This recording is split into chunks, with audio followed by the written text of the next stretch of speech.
খলিল।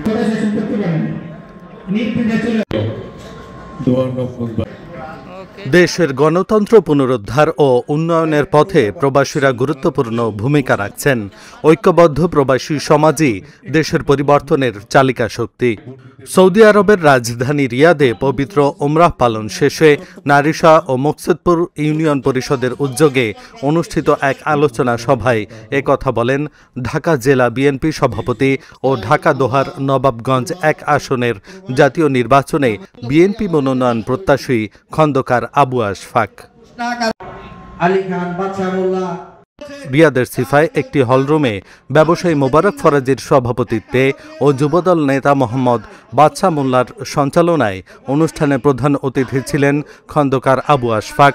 বিশেষ অতিথি ছিলেন ঢাকা জেলা যুবদলের সিনিয়র সহ সভাপতি আবুল হাশেম ব্যাপারী, দোহার উপজেলা ওলামা দলের সভাপতি ইব্রাহিম খলিল, শেখ মুন, মোহাম্মদ বিলাল খান, শহীদ মোল্লা, আলী খান সহ ঢাকা দোহার নবাবগঞ্জের প্রবাসীরা। তাদের জন্য 1 বছর বেকার। এদিকে দোহার ও নবাবগঞ্জ প্রবাসীদের উদ্যোগে সংবর্ধনা ও আলোচনা সভা অনুষ্ঠিত হয়েছে।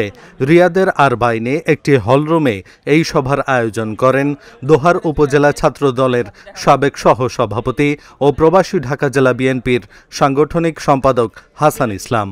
অনুষ্ঠানে প্রধান অতিথি হিসেবে উপস্থিত ছিলেন ঢাকা জেলা বিএনপি সভাপতি ও ঢাকা দোহার নবাবগঞ্জ ১ আসনের জাতীয় নির্বাচনে বিএনপি মনোনয়ন প্রত্যাশী Khandakar Abu Ashfaq. Dhaka journal news desk. Pass করছি আমরা তো এখানে দোহার নবাবগঞ্জ আমাদের